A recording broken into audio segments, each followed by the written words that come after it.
Oke, sebelumnya Assalamualaikum warahmatullahi wabarakatuh. Ketemu lagi nih di channel YouTube-nya Feptia. Kali ini Feptia dapat tugas nih dari Bunda Sumiatun untuk menjelaskan tentang bagaimana sih proses pembentukannya Kabinet Wilopo, bagaimana berlangsungnya dan bagaimana berakhirnya sebuah Kabinet Wilopo. Jadi tonton terus ya video Feptia ya, semoga mengedukasi kalian. Oke, kita akan membahas tentang Kabinet Wilopo.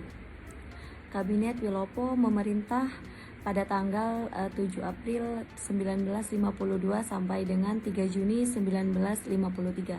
Catat ya.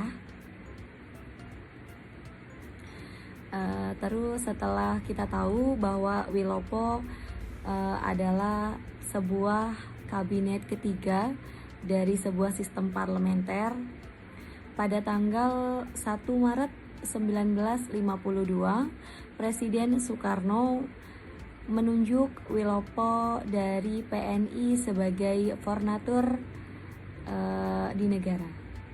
Setelah bekerja 2 minggu, Wilopo berhasil membentuk kabinet baru di bawah kepemimpinan Perdana Menteri, ini bernama Kabinet Wilopo. Kabinet ini mendapatkan dukungan dari berbagai macam partai seperti PNI, Masyumi, PSI.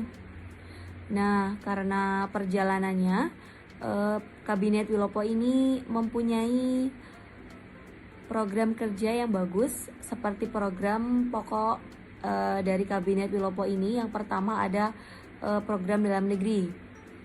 Program dalam negeri ini yaitu ingin menyelenggarakan pemilihan umum untuk memilih Dewan Konstituante, anggota DPR, dan anggota DPRD. Dan yang kedua, program dari Kabinet Wilopo ini adalah meningkatnya suara rakyat. Dan untuk program yang ketiga di dalam negeri, ingin meningkatkan pendidikan rakyat. Dan yang keempat adalah pemulihan stabilitas keamanan negara. Oke, pada masa Indonesia menandatangani yaitu perjanjian KNB antara Indonesia dan Belanda. Indonesia sangat dirugikan ya, karena kenapa sangat dirugikan? Karena yang jelas kita diminta untuk menanggung semua hutang-hutang Belanda ya, yang terjadi selama perang dengan Belanda. Oke, yang selanjutnya adalah masalah Irian Barat. Masalah diplomasi antara Indonesia dan Belanda menjadi prioritas pertama dari program Kabinet Wilopo. Program Kabinet Luar Negeri yang kedua dari Wilopo ini adalah tadi itu pengembalian Irian Barat ke pangkuan ke Indonesia ya. Dalam menjalankan tugasnya, Wilopo menghadapi krisis ekonomi, yaitu berupa defisit kas negara dan meningkatnya tensi gangguan keamanan yang mengakibatkan gangguan aparatur negara yang terjadi sangat progresif ya.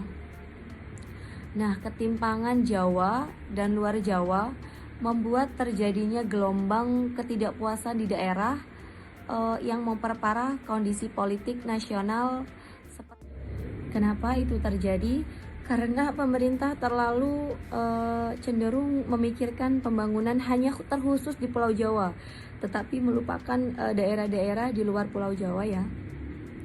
Hal ini yang akhirnya membuat daerah Permesta ini memberontak dan menyuarakan keadilan tentang pembangunan jangan hanya di Jawa, tetapi di luar Pulau Jawa pun harus dibangun juga.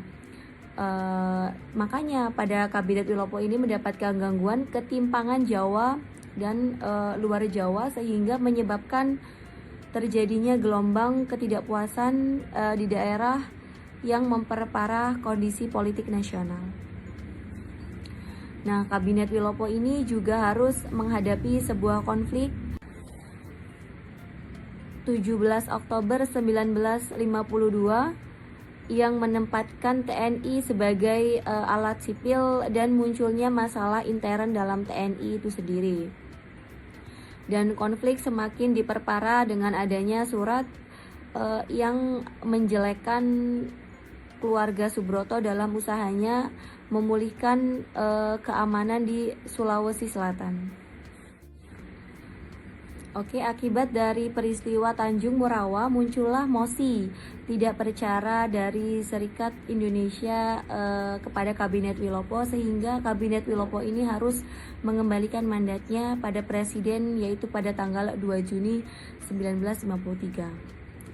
Yaitu begitulah tadi penjelasan singkat Feptia tentang bagaimana Kabinet Wilopo itu bisa berdiri, bagaimana proses terjadinya, dan bagaimana proses runtuhnya Kabinet Wilopo. Semoga ilmunya bermanfaat. Feptia akhiri, wassalamualaikum warahmatullahi wabarakatuh.